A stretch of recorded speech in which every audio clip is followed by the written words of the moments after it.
নবী সাল্লাল্লাহু আলাইহি ওয়াসাল্লাম রমাদান আসার আগ থেকেই রমাদানের প্রস্তুতি গ্রহণ করতেন। তিনি শাবান মাসে বেশি বেশি রোজা রাখতেন। আমরা শাবান মাসের প্রায় শেষের দিকে চলে এসেছি। রমাদান আসার কয়েকদিন আগে তিনি রোজা রাখা বন্ধ করে দিতেন এবং রমাদানের প্রস্তুতি গ্রহণ করতেন। প্রথমে দুটো কথা বলে নেই। রমাদান মাস আমাদের সবার সামনে আসছে ইনশাআল্লাহ। আল্লাহ রাব্বুল আলামিন যে উদ্দেশ্যে এই মাসকে আমাদের উপর গনিমত হিসাবে দিয়েছেন, সেই উদ্দেশ্যটা যেন আমরা বাস্তবায়ন করতে পারি, আল্লাহ পাক তৌফিক দান করেন। সেই উদ্দেশ্যটা হচ্ছে কুতিবা আলাইকুমুস সিয়াম বাদা আউযু বিল্লাহি মিনাশ শাইতানির রাজীম। আল্লাহ রাব্বুল আলামিন বলেছেন সূরা বাকারার মধ্যে, কুতিবা আলাইকুমুস সিয়াম, তোমাদের প্রতি সিয়ামকে ফরজ করা হয়েছে। কুতিবা মানে অবধারিত করা হয়েছে, ম্যান্ডেটরি করা হয়েছে, অপশনাল না, ইচ্ছা হইলো রাখবা ইচ্ছা হইলো রাখবা না এমন নয়।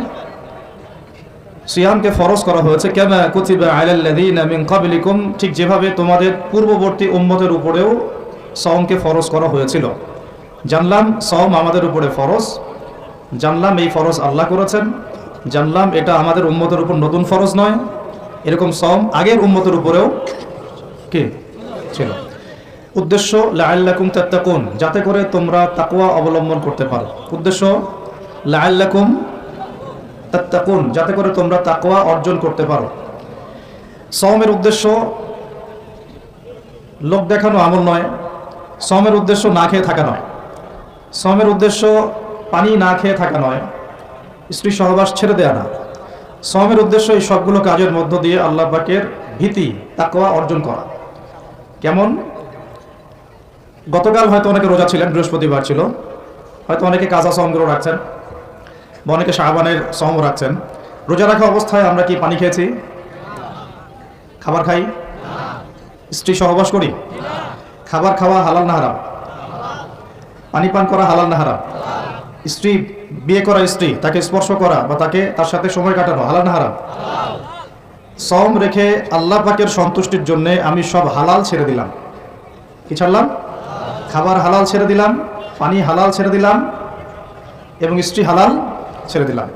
তো যে হালাল আমি আল্লাহ রাব্বুল আলামিনের সন্তুষ্টির জন্য ছেড়ে দিলাম, সেই সাওম রেখে কি আমি আল্লাহর হারামে লিপ্ত হতে পারি?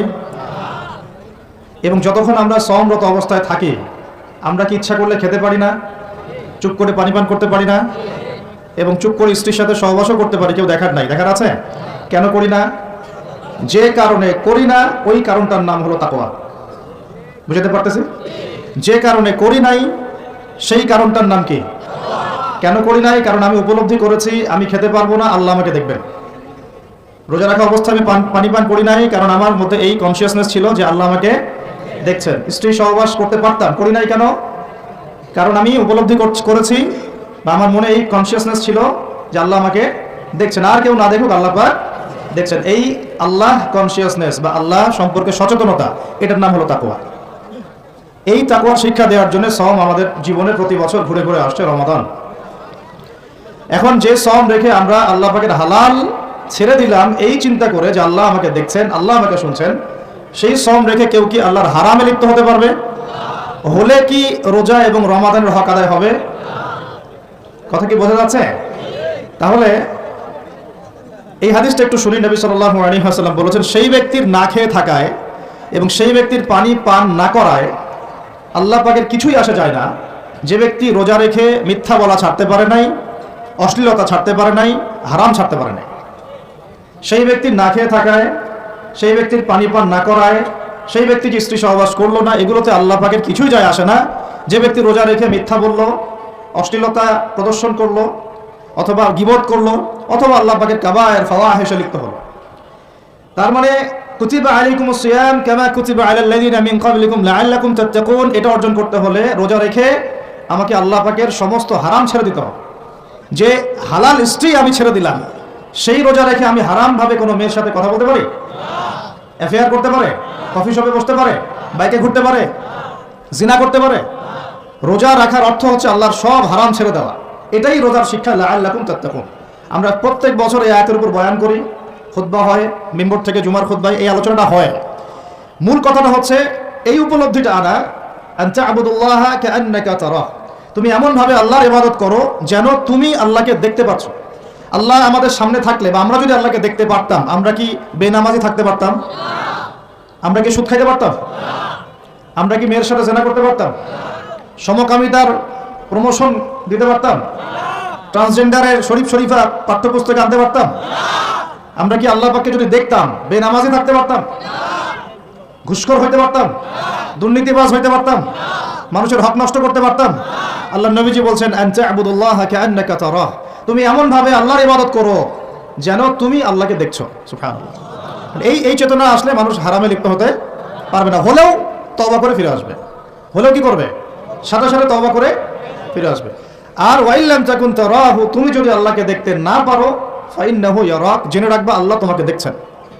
ঠিক যে উপলব্ধিটা আমরা রোজা রেখে অর্জন করি, আমরা খাই না, আমরা পানি পান করি না, তৃষ্ণায় গলা ফেটে যাচ্ছে, প্রচন্ড রোদ, ক্ষুধায় পেট চোচো করতেছে, খাই কেন? খাই না কারণ আমরা উপলব্ধি করি আল্লাহ পাক আমাদেরকে দেখছেন। কেউ না দেখুক আল্লাহ দেখবেন। গোসল করার সময় পানি খাইতে পারতেছি না, তো এই চেতনাটা শিক্ষা দেওয়ার জন্য রমাদান প্রতি বছর ঘুরে ঘুরে আসে। আল্লাহ পাক বলেন কুতিবা আলাইকুমুস সিয়াম কামা কুতিবা আলাল লাযিনা মিন ক্বাবলিকুম, এটা তোমাদের উপরে এখন ফরজ করা হয় নাই, তোমাদের আগের উম্মতের উপরেও ফরজ করা হয়েছিল লাআল্লাকুম তাত্তাকুন, যাতে করে তোমরা তাকওয়া অবলম্বন করতে পারো। আর তাকওয়া সম্পর্কে নবীজি আরো একটা হাদিসে বলেছেন তাকওয়া হাহুনা, তাকওয়া হাহুনা বলতে তিনি বুকের দিকে ইশারা করছেন, মানে তাকওয়া আপনার লেবাস পোশাকে না।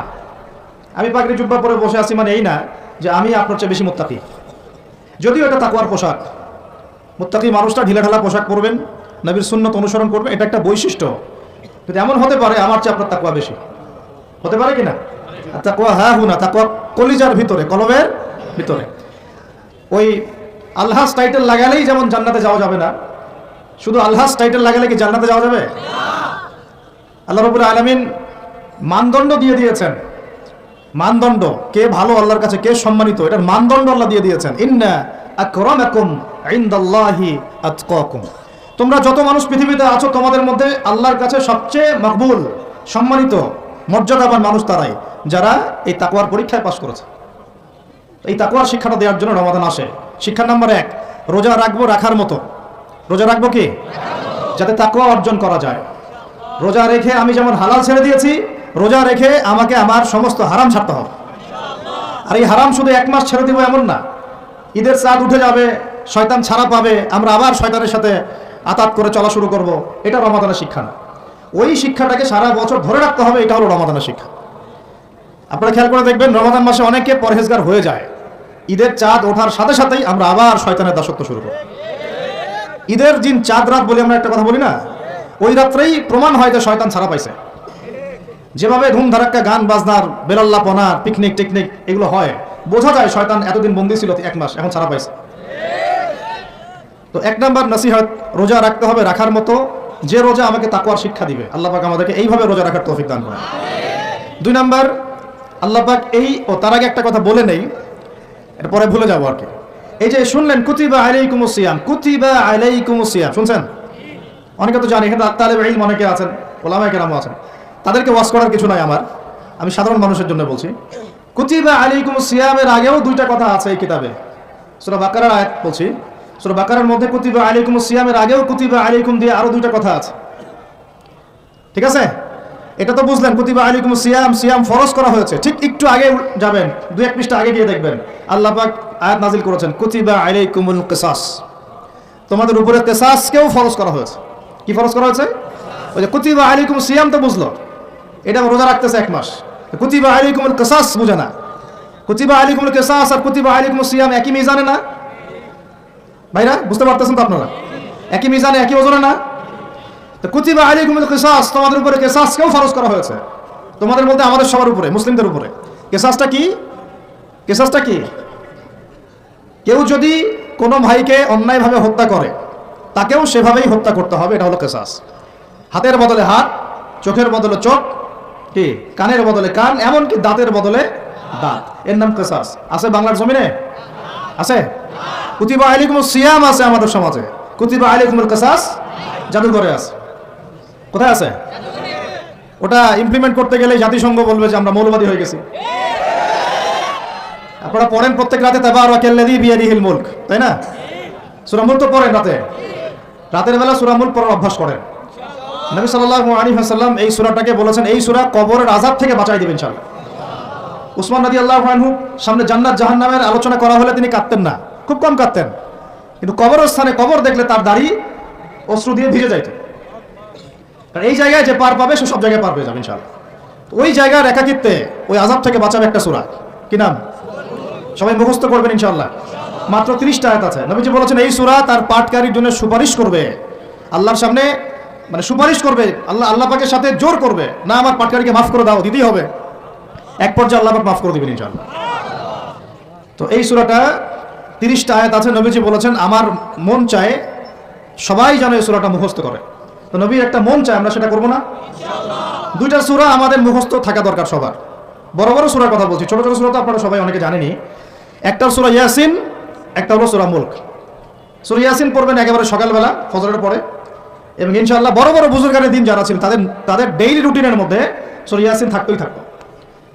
এটা তেলাওয়াত করে তারা হাজত পেশ করতেন আল্লাহর কাছে, এবং এর ওসিলা আল্লাহ পাক ওই হাজত পূরণ করে দিতেন। এটা পরীক্ষিত আমল। সূরা ইয়াসিন সবার কলিজার মধ্যে থাকা চাই, আল্লাহ পাক তৌফিক দান করেন। আর রাতের বেলা পড়বেন সূরা মুলক। কোন সূরা? যদি আরো পারেন সূরা ওয়াকিয়া পড়বেন।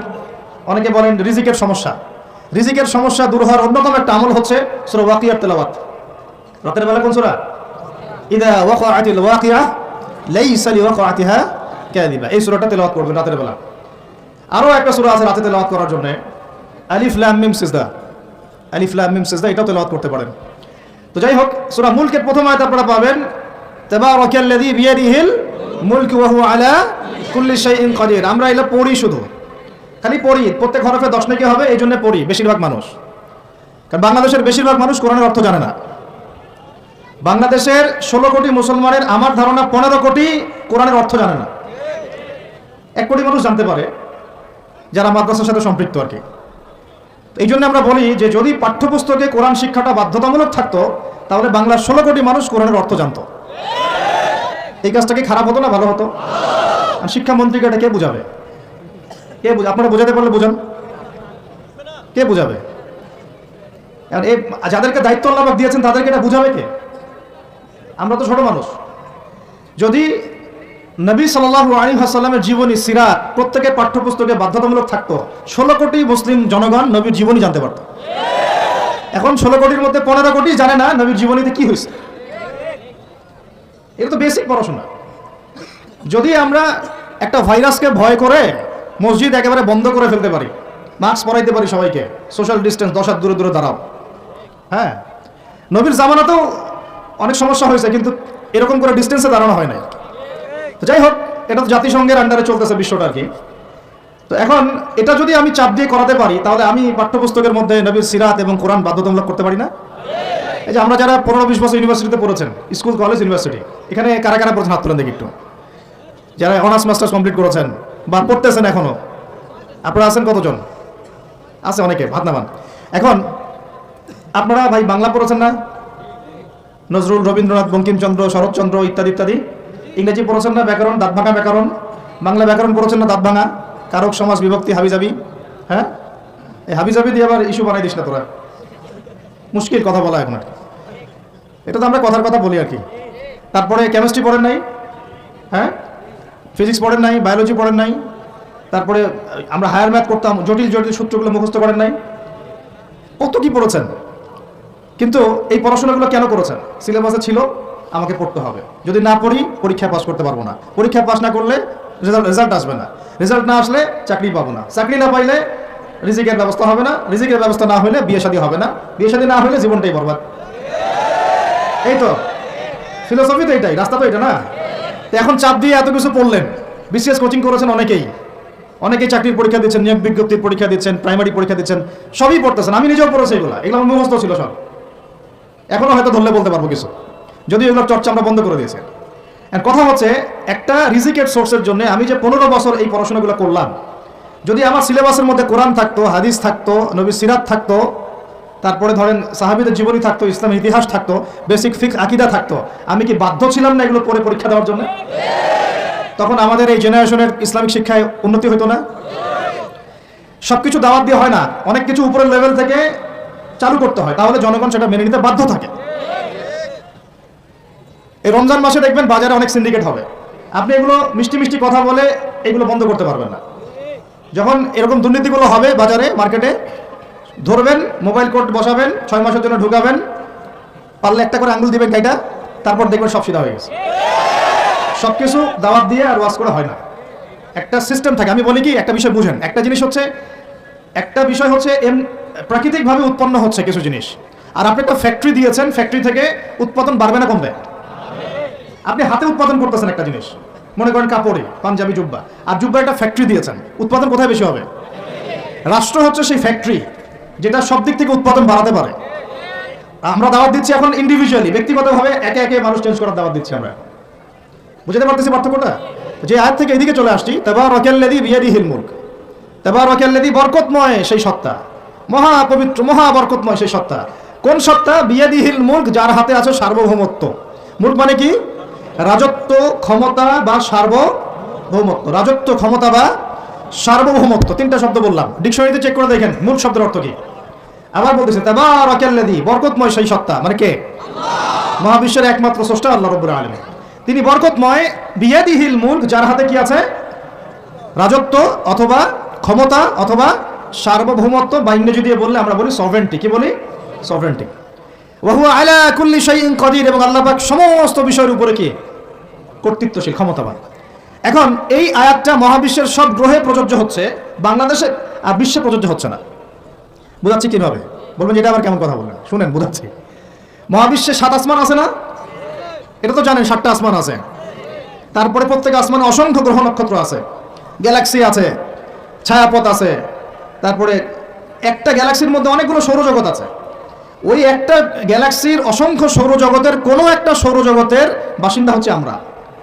ওই সৌরজগতের মধ্যে এই যে আমাদের 10টা-12টা গ্রহ আছে, সেই গ্রহের কোনো একটা গ্রহের, কোনো একটা দেশের, কোনো একটা কি জেলার, কোনো একটা শহরের, কোনো একটা মাঠে বসে আপনি এখন এই বয়ান শুনতেছেন।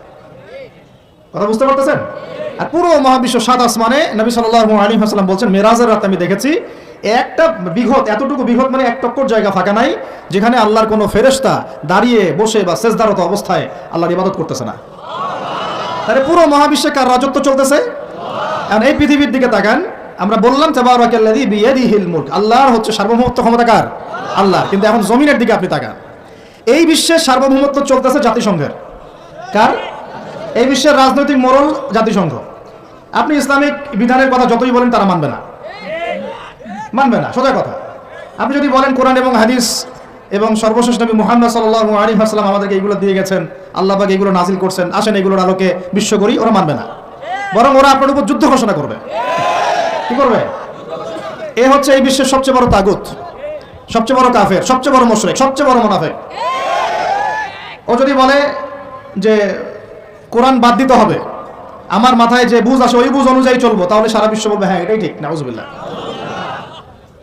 অর্থনৈতিক মোড়ল সে যদি বলে আল্লাহ পাক কোরআনে সুদ হারাম করছেন, তো কি হয়েছে? আমাদের ব্যাংকিং সিস্টেম চলবে সুদের উপর, সারা বিশ্ব বলবে এই যে সামি'না ওয়া আতা'না, ইয়েস স্যার, শুনলাম মানলাম। কথা বুঝেন না আমার? ও সারা বিশ্বকে যদি বলে ওদের ব্যাংকিং সিস্টেম, প্রত্যেকটা ব্যাংকিং সিস্টেম চলবে সুদ ভিত্তিক, আল্লাহ কোরআনে হারাম করুক আর হালাল করুক দেখার দরকারই নেই আমাদের। নাউজুবিল্লাহ। মানলে ইচ্ছা হলে মারেন, না ইচ্ছা হলে আমরা বোম মেরে উড়াই দিব। ইচ্ছা হলে মারেন, না হলে কি একেবারে দিব শেষ করার জন্য অনেক অস্ত্র আছে ওদের। যারা পলিটিক্যাল অ্যাফেয়ার্স ঘাটাঘাটি করেন তারা জানে এদের 72টার মতো অস্ত্র আছে।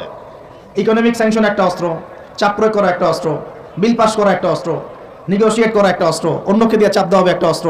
এগুলো অস্ত্র করতে করতে সর্বশেষ অস্ত্র হচ্ছে একেবারে ওই আফগানিস্তান বানায় ছেড়ে দিবে, একেবারে ওই ইরাক বানায় ছেড়ে দিবে, একেবারে ওই সিরিয়া বানায় ছেড়ে দিবে, একেবারে ইয়েমেন বানায় ছেড়ে দিবে। ওটা সবচেয়ে বড় অস্ত্র। এই জন্যে আন্ডারে যারা আছে এরা সবাই স্যালুট মারে, ঠিক আছে আপনি যা বলবেন তাই। তো এই কারণে সারা বিশ্ব অর্থনৈতিক ক্ষেত্রে ও হচ্ছে এখন সুদ ভিত্তিক অর্থনৈতিক সিস্টেমের মোড়ল। যেই সুদ সম্পর্কে আল্লাহ পাক কোরআনে বলেছেন যদি সুদ না ছাড়ো তাহলে আল্লাহ এবং তার রাসূলের সাথে যুদ্ধের ঘোষণা শুনে রাখ। কথা বুঝে যাচ্ছে না মনে হয়? আল্লাহ পাক কোরআনে বলছেন সুদ যদি না ছাড়ো, সুদ যদি তোমরা মুসলমানরা মুমিনরা না ছাড়ো, তাহলে আল্লাহর সাথে এবং রাসূলের সাথে যুদ্ধের ঘোষণা শুনে রাখো। সূরা বাকারা পড়েন। আল্লাহ পাক বলছেন ইয়া আইয়ুহাল্লাযীনা আমানু ইত্তাকুল্লাহ ওয়া যারু মা বাকিয়া মিনার রিবা ইন কুনতুম মুমিনিন ফাইন লাম তাফআলু ফাআযারু বিহারবিন মিনাল্লাহি ওয়া রাসূলিহি। তাহলে আল্লাহ পাক এখানে বলছেন হারাম যদি খাও তাহলে আল্লাহর সাথে যুদ্ধ করতেছো, নবীর সাথে যুদ্ধ করতেছো। ওরা বলে দিল এটা ফরজ। কি এটা? তুই মানলে মান, না মানলে যা, তোর ব্যাপারে ব্যবস্থা আমরা পরে নিব। তাহলে আমরা এই পুরো বিশ্বে এখন কার সার্বভৌমত্ব চলতেছে? কোরআনে? জি না, কোরআন ওই তেলাওয়াত করার জন্য রেখে দেওয়া হয়েছে। কিসের জন্য? ঘরের কোনায় তেলাওয়াত করেন আপনি কোরআন, কোনো সমস্যা নাই। এই রমজানে প্রত্যেকদিন 1 খতম দিবেন, 30 দিন 30 খতম দেন, ওদের কিছু যায় আসে না। কথা বুঝাতে পারতেছি না মনে হয়। আপনি ব্যক্তিগত জীবনে কোরআন 30 দিন 30 খতম দেন, কিচ্ছু যায় আসে না এদের। কিন্তু কোরআনের এই যে মৌলিক বিধানগুলো, এগুলো আপনি বিশ্বে বাস্তবায়ন করতে পারবেন না এখন। কারণ সার্বভৌমত্ব এখন আমরা আল্লাহর হাত থেকে কেড়ে নেওয়ার চেষ্টা করে তাগুতের হাতে দিয়ে দিয়েছি, নাউজুবিল্লাহ।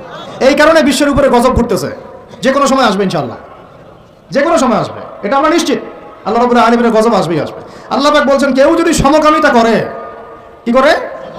তার নবীর জবানে আল্লাহ জানাচ্ছেন, ফাকতুলুল ফাইলা ওয়াল মাফউলা বিহি, তাহলে যে করবে আর যে সায় দিবে, দুইটাকে হত্যা করবা। দুইটাকে কি করবা? অন্য হাদিসে বলছেন, উরজুমুল আলা ওয়াল আসফালা মিনহুমা, উপরে যে আছে নিচে যে আছে দুইটাকে থাতলা করে দিবা, পাথর নিক্ষেপ করে। কে বলছে এটা? আল্লাহ এবং তার রাসূল। এখন আপনি এটা পুরো বিশ্ব মোড়লদেরকে বোঝাতে পারবেন না। স্বাধীনতা, ব্যক্তি স্বাধীনতা। এটা কি? ব্যক্তি চাইলে মেয়েকেও ভালোবাসতে পারে, ব্যক্তি চাইলে ছেলেকেও ভালোবাসতে পারে, নাউজুবিল্লাহ।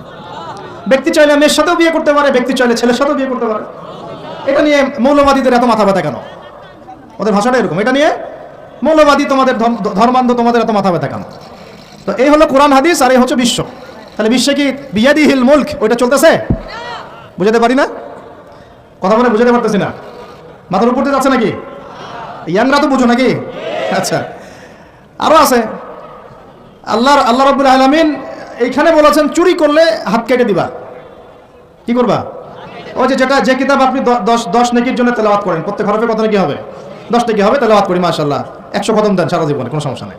ওই কিতাবের মধ্যেই সূরা মাইদা আল্লাহ বলেছেন যে চুরি করলে চোর কি করবা। তো এটা আপনি ওদেরকে বুঝাতে পারবেন না এখন। এমনি নরমালি যদি কেউ জিনা করে, সূরা নূর অনুযায়ী আল্লাহ রাব্বুল আলামিন বলছেন যে সূরা নূরের 2 এবং 3 নম্বর আয়াতে 100টা বেত্রাঘাত করবা জনসমক্ষে। কয়টা বেত্রাঘাত?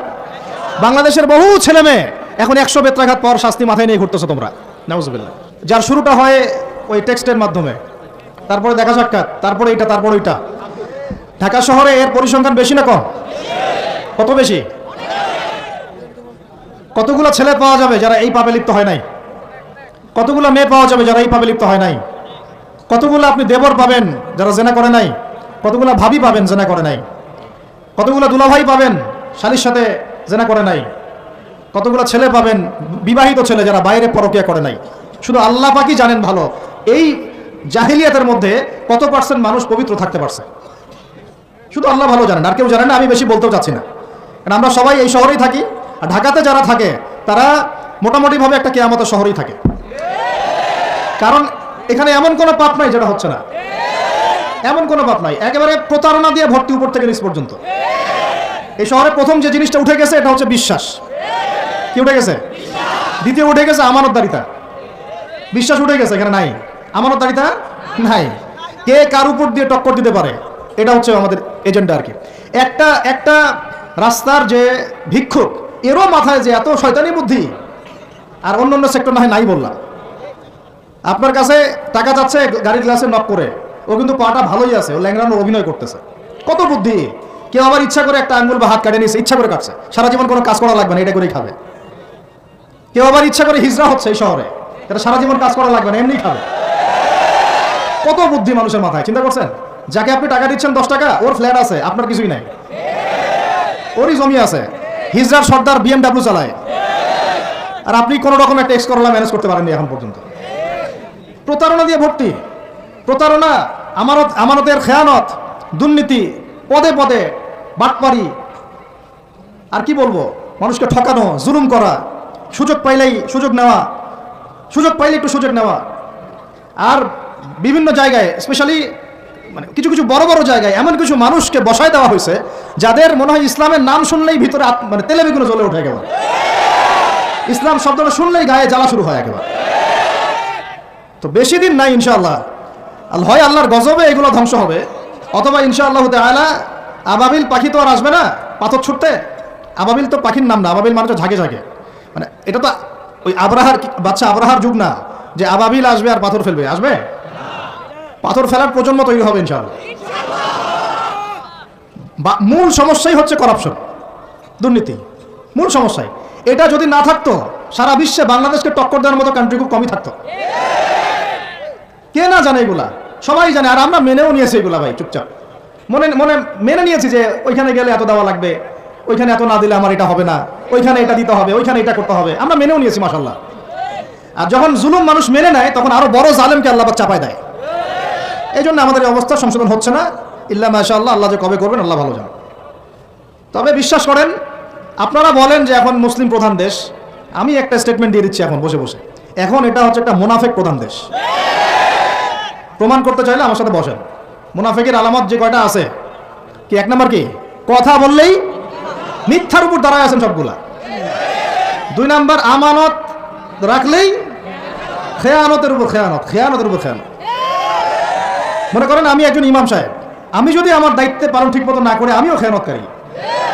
এই যে লেকচার দিতে বসছি, এখন আমি যদি চিন্তা করি যে ডাইনে বামে কথা বলে সময় পার করে দেই, হক কথা বলার দরকার নাই, বললে আবার এটা সেটা, আমি হচ্ছে এখানে এই চেয়ারের খেয়ানতকারী। প্রত্যেকটা ক্ষেত্রে চলতেছে এগুলা। 3 নাম্বার হচ্ছে যখনই ওয়াদা করে কি করে বলেন তো, কয়জন ওয়াদা রাখি আমরা? কোন কোন সময় দেখা যায় অমুসলিম ওয়াদা রাখছে, মুসলমান রাখে নাই। দুধ কিনতে যাবেন, আমরা হিন্দু ভাইয়ের দোকান খুঁজতেছে, ও পানি মিশাবে না, আপনার কনফিডেন্স তৈরি হয়ে গেছে, মুসলমানের দোকানে যান না কেন, ও পানি মিশাবে। কি একটা অবস্থা, কি একটা অবস্থা। নবী সাল্লাল্লাহু আলাইহি ওয়াসাল্লাম একদিন এভাবে লেকচার দিচ্ছেন, মানে খুতবা দিচ্ছেন, একজন দাঁড়িয়ে বলছেন সাহাবী যে কবে কিয়ামত হবে ইয়া রাসূলুল্লাহ? তিনি বলছেন যে যখন দেখবা যে অনুপযুক্ত ব্যক্তির হাতে দায়িত্ব অর্পণ করা হয়েছে তখন ফান্তাযিরুস সাআ, কিয়ামতের অপেক্ষা করতে থাকো। আমরা এই যুগে বাস করতেছি না? এমন কোনো পাপ নাই এই শহরে হচ্ছে না। মূল পাপ কয়েকটা হচ্ছে। 1 নাম্বার হচ্ছে শিরক, কি হচ্ছে? তারপরে হচ্ছে প্রতারণা, তারপর হচ্ছে জুলুম, প্রচুর জুলুম, মানে দুর্বল পাইলেই জুলুম করতে চাচ্ছি আমরা। যদি দেখি ও আমার চেয়ে একটু দুর্বল, আমি জুলুম না করলে পেটের ভাত হজম হচ্ছে না। জুলুম করার আগে আমরা ক্রেডিট মনে করি যে আমি জিতে গেলাম। আরে ভাই, কাল কিয়ামতের মাঠে কি হবে আপনার আমার অবস্থা? কাল কিয়ামতের মাঠে কি হবে অবস্থা? নবী সাল্লাল্লাহু আলাইহি ওয়াসাল্লামের কথা কি মিথ্যা? তিনি বলছেন কিয়ামতের মাঠে বহু মানুষ উঠবে উহুদ পাহাড়ের সমান নেকি নিয়ে। একেবারে উহুদ পাহাড় দেখছেন আপনারা কেউ? অনলাইনে দেখে নেন, বিশাল পাহাড়। জানাজার নামাজে শরীক হইলে 1 কেরাত নেকি হয়। 1 কেরাত মানে 1 উহুদ পাহাড় সমান। আর মাটি দিয়ে আসলে আরেক কেরাত নেকি হয়, মানে আরেকটা উহুদ পাহাড়ের সমান। উহুদ পাহাড়ের সমান আরো উঁচু উঁচু নামাজের নেকি, জাকাতের নেকি, হজের নেকি, ওমরার নেকি নিয়ে উঠবে বহু মানুষ। আমরাই হয়তো বা তার, আল্লাহ পাক আমাদেরকে মাফ করুন। ওঠার পরে বহু মানুষ সামনে দাঁড়ায় থাকবে। কাউকে গালি দিছে, কাউকে অন্যায়ভাবে মারছে, কাউকে রিমান্ডে নিয়ে একেবারে পেদানি দিছে, নির্দোষ ছিল, কারো নামে মিথ্যা মামলা দিছে, কারো নামে অপবাদ ছড়াইছে, বেচারা ভালো ছিল, সৎ ছিল, অপবাদ ছড়াই দিছে। কারো নামে ধরেন যে কারো গিবত করছে, কারো টাকা নিয়ে টাকা দেয় নাই, হ্যাঁ, কারো জমি আত্মসাৎ করে খাইছে, ভূমিদস্যু ছিল। মানে মানুষের সাথে জড়িত পাপ ছিল। কি ছিল? অন্যের সাথে জড়িত, মানে অন্যের হক নষ্ট করছে আর কি, অন্যের। এখন আল্লাহ পাক বলবেন যে তোমার এই ঋণ এখন শোধ করো। ওই দিন তো ঋণ শোধ করার কোনো বুদ্ধি আছে? বুদ্ধি নেই। এখন কি পদ্ধতি? ফেরেশতাদেরকে বলা হবে এই ব্যক্তির আমল নামায় যে নেকিগুলো আছে, ওই নামাজের নেকি, রোজার নেকি, হজের নেকি, যাকাতের নেকি, এইগুলা দিয়ে ওদের আমল নামা ভর্তি করো, যারা পাওনাদার দ্বারায় আছে। ভর্তি করতে করতে করতে করতে এক সময় দেখা যাবে এই ব্যক্তির আমল নামা ফাঁকা হয়ে যাবে। তখন কি হবে? ফেরেশতাদেরকে বলা হবে ওই যে যারা ভুক্তভোগী ওদের আমল নামা থেকে গোনাহ নিয়ে এই ব্যক্তির আমল নামায় ঢাল। নাউযুবিল্লাহ। এরপরে ওই ব্যক্তিগুলো দেখা যাবে জান্নাতে চলে গেছে, মাজলুম ছিল পৃথিবীতে, ওই দিন সফল হয়ে গেছে, জান্নাতে চলে গেছে। এবারটা দুনিয়া জালেম ছিল, এই জাহান্নামে চলে গেছে। নাউযুবিল্লাহ। আল্লাহ পাক আমাদেরকে এরকম মানুষের হক নষ্ট করা থেকে হেফাজত করে না। ভাই, মানুষের হক নষ্ট করতে যায় না। নিজে আমল তো এমনিই কম, ভাঙাচোরা ইমান, মুনাফিকের মতো বসবাস করতেছি। এখন তো আমরা মুনাফিকের মতো বসবাস করতেছি। আমি অনেক ভিতরে চলে আসছি, বুঝাইতে চাচ্ছিলাম যে এই বিশ্বে এখন আল্লাহ পাককে সার্বভৌম ক্ষমতার অধিকারী মানা হচ্ছে না। এটা হচ্ছে বৈশ্বিক শিরক। রাজনৈতিক ক্ষেত্রে আমরা আল্লাহর সার্বভৌমত্ব মানছি না, অর্থনৈতিক ক্ষেত্রে আমরা আল্লাহর দেয়া বিধান মানছি না, শিক্ষা ক্ষেত্রে আমরা আল্লাহ পাকের দেয়া শিক্ষানীতি মানছি না, সংস্কৃতির মধ্যে আমরা আল্লাহর সংস্কৃতি মানছি না, ব্যক্তি জীবনে, ইবাদতের জীবনে, পারিবারিক জীবনে, সামাজিক জীবনে আমরা আল্লাহ পাকের সার্বভৌমত্বকে বাদ দিয়ে মানুষের সার্বভৌমত্ব প্রতিষ্ঠা করেছি। আর আমরা তেলাওয়াত করতেছি তাবারাকাল্লাযী বিয়াদিহিল মুলক, আবার পড়তেছি কুলিল্লাহুম্মা মালিকাল মুলক, হে বলুন হে রাজত্বের অধিকারী, তুতিল মুলকা মান তাশা ওয়া তানজিউল মুলকা মিম্মান তাশা। আয়াত তো জানেন না আপনারা, সূরা আলী ইমরানে আছে। তো আমাদের কথা আর বাস্তবতার মধ্যে অনেক ফারাক। আল্লাহ পাক আমাদেরকে কোরআন গভীরভাবে অনুধাবন করার তৌফিক দান করেন। খালি তেলাওয়াত করলেই হবে না ভাই, এর অর্থটা জানতে হবে। অর্থ না জানলে পরে তেলাওয়াত করলে নেকি হবে না এটা বলি নাই আমি, বলেছি শুধু তেলাওয়াত করলেই পুরো হক আদায় হয় না। শুধু তেলাওয়াত করলেই পুরো হক আদায় হয় না, 100 বার হয় না। আবার বলতেছি শোনেন ভালো করে, তেলাওয়াত করলে প্রত্যেক হরফে 10 নেকি হয়, কিন্তু শুধু তেলাওয়াত করলেই কোরআনের সম্পূর্ণ হক আদায় কোশ্চিন কালেও হয় না। এই যে অর্থগুলো না জানলে আপনি কিভাবে বাস্তবায়ন করবেন, বুঝবেন কিভাবে, কি বলেছেন আল্লাহ পাক কোরআনে? এই যে একটা আয়াত নিয়ে এতগুলো কথা বললাম, আপনারা এখন চোখ খুললো যে সারা বিশ্বে আল্লাহর সার্বভৌমত্ব সভরেন্টি নাই। এখন আমরা মানুষ একটা প্রতিষ্ঠা করেছি কিছু কিছু জায়গায়, ইল্লা মাশাআল্লাহ, কিছু কিছু জায়গায় আমরা মেনে নিয়েছি যে আল্লাহ পাকই সার্বভৌমত্ব ক্ষমতার অধিকারী। এখন তো এটা মানুষের হাতে উঠে দিয়েছেন। আল্লাহ পাক আমাদেরকে পাঠাইছেন দুনিয়াতে তার খলিফা হিসেবে। কি হিসেবে? তো আল্লাহর খলিফার কাজ কি? শয়তানের দাসত্ব করবে না আল্লাহর? বলেন, আল্লাহর খলিফার বৈশিষ্ট্য কি, ফাংশন কি? সে কি শয়তানের দাসত্ব করবে না আল্লাহর? সে কি আল্লাহর বিধান মানবে না শয়তানের? সে কি আল্লাহর সার্বভৌমত্ব মানবে না শয়তানের? তাহলে আমরা আল্লাহ পাকের কয়টা বিধান বাস্তবায়ন করতে পারছি? একজন আমাকে খুব কড়া ভাষায় বলছিলেন একদিন যে আপনি প্রথম ব্যক্তি মনে হয় বলেছেন ঢাকা হচ্ছে দ্য সিটি অফ আখিরুজ্জামান। আপনি চোখে দেখেন না ঢাকা শহরে এত এত মসজিদ আছে? বললাম যে এইটা আপনার চেয়ে আগে আমি দেখছি ঢাকা শহরে এতগুলো মসজিদ আছে। আমার কাছে হিসাব করা আছে কয়টা মসজিদ ঢাকায় আছে। তাহলে আপনি বললেন যে এটা সিটি অফ আখিরুজ্জামান। বললাম ঢাকা শহরে এতগুলো যে মসজিদ আছে কত বছর থেকে আছে? বলছে 50, 60, 70 বছর থেকে। তো বললো 70 বছরে কোরআনের আপনি একটা বিধান বাস্তবায়ন করতে পারছেন ঢাকায়? বলেন, পারছেন? ঢাকা শহরে কি চোরের হাত কাটা হয়? ঢাকা শহরে কি হচ্ছে জেনার শাস্তি দেওয়া হয়? মদ পান করলে 40 লাঠি দেওয়া হয়? ব্যভিচার করলে রজম দেওয়া হয়? সমকামিতা করলে রজম দেওয়া হয়? ধর্ষণ করলে প্রকাশ্য মৃত্যুদণ্ড দেওয়া হয়? মসজিদ দিয়ে কি করবেন আপনি? বলেন, এতগুলো মসজিদ দিয়ে কি করবেন? মসজিদে আমরা নামাজ পড়ি, ব্যক্তিগত ইবাদত। আর মানুষের বাঙালিকে কারা জানি বুঝাইছে সারা জীবন যত ইচ্ছা পাপ কর, শেষ জীবন একটা মসজিদ বানায় যাইস বা মসজিদের সভাপতি হয়ে থাকিস, ঠিক আছে? যত ইচ্ছা কর, যা ইচ্ছা কর, সুদ খা, ঘুষ খা, সব কর, শেষে একটা মসজিদ বানাই দিস। কারণ হাদিসটা হচ্ছে মান বানা লিল্লাহি মাসাজিদান বানাল্লাহু বাইতান ফিল জান্নাহ। কেউ যদি আল্লাহর জন্য একটা মসজিদ বানায়, আল্লাহ পাক তার জন্য জান্নাতে একটা ঘর বানাবে। ব্যাস, এই হাদিসের উপর আমল কইরা কবরে যাবে। আর সারা জীবন যে আমি মাশাআল্লাহ নাউজুবিল্লাহ আল্লাহর কোনো বিধানই মানলাম না, না নামাজ, না যাকাত, না সাদাকা, না এই যে কোরআন এর হক আদায় করা, না আমর বিল মারুফ, না নাহি আনিল মুনকার, না ইকামাতুদ দ্বীন, ইত্যাদি ইত্যাদি। অনেক অনেক গভীর ভাই, আলোচনাও গভীর, পরিবেশও অনেক গভীর, অন্ধকারও অনেক গভীর। এই অন্ধকার থেকে বের হইতে হলে ভাই রমাজান আমাদের সামনে একটা মৌসুম। এটা আল্লাহ পাক সুযোগ দেন। আপনারা তো দেখেন সন্ধ্যাবেলায় পাখিরা কোথায় ফিরে যায়? বাসায় ফিরে যায় না? এই সারা বছর সারা জীবন আমরা অনেক দূরে চলে গেছি আল্লাহ থেকে, রমাজান আসছে এখন আবার বাসায় ফিরে আসে। রমাজান কেন আসে? যাতে এই বিচ্ছিন্ন উম্মাহ এক জায়গায় হয়, পাপী মুসলিমরা আল্লাহর দিকে ফিরে আসে। সারা বছর যারা এদিক ওদিক চলে গেছেন রমাজানে আসেন, ঘরে ফিরে আসেন। আল্লাহ পাক তৌফিক দান করে না। অনেক ভিতরে ঢুকে গেছি ভাই। প্রথম কথা বলছিলাম লাআল্লাকুম তাত্তাকুনের হক আদায় করতে হবে, রাজি আছি তো ইনশাআল্লাহ? 2 নাম্বার এই যে বলছিলাম কুতিবা আলাইকুম নিয়ে কথা। কুতিবা আলাইকুম শুধু সিয়াম না, কুতিবা আলাইকুম কিসাসও আছে এখানে। কোন কিতাব? এখানে আছে না? নাকি বাড়ায় বললাম?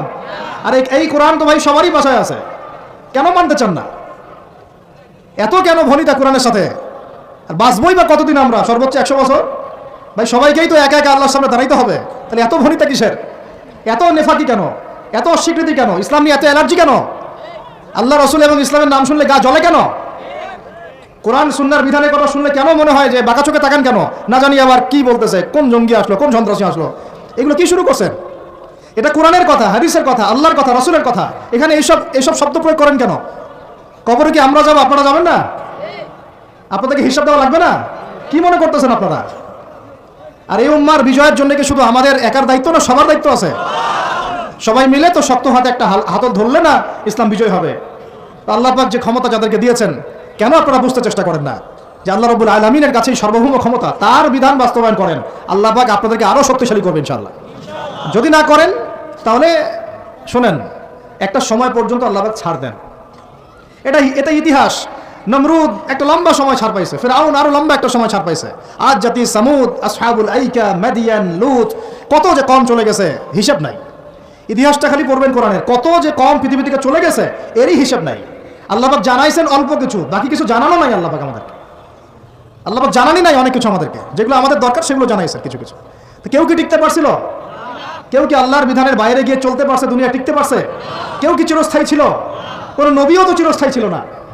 তাহলে কিসের পিছনে ছুটতেছেন? আল্লাহ পাক আমাদের সবাইকে কথাগুলো বোঝার তৌফিক দান করেন। ব্যক্তি জীবন থেকে শুরু করে এক সর্বোচ্চ লেভেল পর্যন্ত কোরআন, হাদিস, ইসলামকে বাস্তবায়ন করার তৌফিক দান করেন। আল্লাহ পাক যাদের মধ্যে এই সততা আছে এই মানুষগুলোকে আল্লাহ পাক আমাদের ঊর্ধ্বতন কর্তৃপক্ষ বানায় দেন, আমিন। বা যারা আছেন তাদেরকে আল্লাহ পাক হেদায়েত দান করেন। রমাজানের এই শিক্ষাটার সামনে এরকম দু একটা শব্দ আছে, কুতিবা আলাইকুমুল কিসাস। আরেকটা তো বললে তো মাথায় খারাপ হয়ে যাবে, বলবো? ওই যেখানে দেখছেন কুতিবা আলাইকুমুস সিয়াম, কুতিবা আলাইকুমুল কিসাস, এই ডানে বামেই খুঁজবেন, 3টা পৃষ্ঠার মধ্যেই পাবেন। লেখা আছে কুতিবা আলাইকুমুল কিতাল, কুতিবা আলাইকুমুল, এটা আবার কি?